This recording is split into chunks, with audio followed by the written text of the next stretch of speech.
Bonjour et bienvenue à cette quatrième capsule de la foi en action. J'espère que vous allez bien, j'espère que vos familles et vous êtes toujours en santé et qu'à chaque jour, vous vous maintenez en action pour garder votre équilibre et garder la paix à l'intérieur de vos familles. Ce matin, je tiens à remercier profondément les pères et les mères de famille qui, à chaque jour, relèvent les défis qui nous sont présentés. Je sais que vous, les pères et les mères de famille, avec votre bagage, avec votre expérience, votre expertise, avec votre sagesse, avec vos conseils, vous pouvez devenir d'excellents guides pour vos enfants.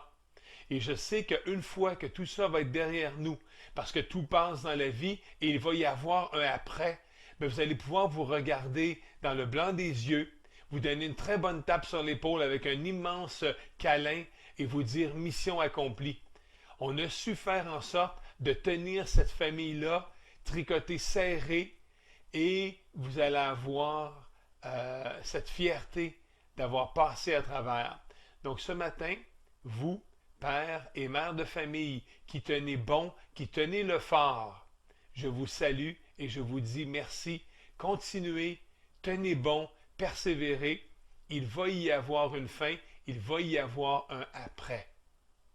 Et lorsque je regarde au niveau historique, comme prof de plein air, j'aime raconter à mes élèves des faits vécus qui nous permettent de nous appuyer sur des faits concrets.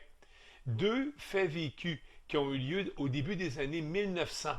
On parle de deux explorateurs. Le premier est australien. Alors, il s'appelle Douglas Mawson. Le deuxième est irlandais. Il s'appelle Ernest Shackleton. Et les deux, ce sont des explorateurs polaires. Et les deux se sont retrouvés avec leur équipage, avec leur équipe, pris en Antarctique à des moments différents. Et ils ont été isolés, complètement isolés, pendant plus d'1 an, sur le continent le plus froid de la planète, le plus lointain, avec aucune commodité autre que ce qu'ils avaient apporté avec eux. Et les deux explorateurs, Mawson et Shackleton, ont réussi non seulement à survivre, mais à maintenir en vie leur équipe. Ils sont retournés chez eux victorieux et bien sûr, on les a honorés pour ce qu'ils ont fait. Puis il y a quelque chose qui est similaire dans les deux au niveau de la survie sur un continent aussi froid puis aussi éloigné. Eh bien, il y avait 3 conditions gagnantes qui ont fait en sorte que l'équipe, leur équipe et eux-mêmes ont réussi à survivre. La première condition était le respect. Le respect entre les individus.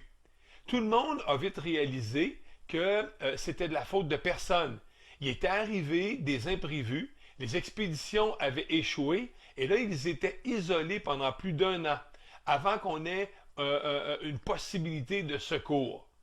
Eh bien, le respect a été la première condition gagnante. Et ce respect-là entre les individus a créé des relations harmonieuses, a créé une harmonie qui a permis de tenir bon. La deuxième condition gagnante, l'implication de chacun. Chaque membre d'équipage, à tous les jours, selon sa compétence et sa connaissance, a mis l'épaule à la roue, a offert son aide et l'entraide est devenue un modus operandi quotidien. Le respect, l'implication de chacun étaient les 2 premières conditions gagnantes. Puis le troisième, c'était de demeurer en action, physiquement et mentalement. Physiquement, eh bien, il faut qu'on comprenne qu'à tous les jours, il fallait dégager la neige, il fallait se battre contre les éléments, il fallait entretenir l'équipement, il fallait chasser, il fallait ramener, il fallait cuisiner. Bref, à chaque jour, physiquement, ces hommes étaient très impliqués. Puis au niveau mental, eh bien, on a lancé l'idée d'avoir des débats. Des débats le soir, quand le camp était fermé et que tout le monde se rassemblait, eh bien, il y avait des débats, des pour et des contre. Puis c'était pas grave qu'on soit dans l'équipe des pour ou dans l'équipe des contre. Non, ce qu'on devait faire durant la journée, on savait qu'il y avait un sujet le soir. Et si j'étais dans l'équipe des contre, il fallait que je trouve des raisons pour argumenter.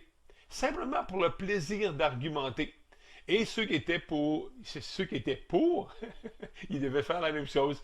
Donc les pour et les contre un sujet donné argumentaient le soir, ça créait justement une énergie cérébrale, ça permettait au cerveau de demeurer actif et ça a fait en sorte que ces gens-là ont réussi à survivre.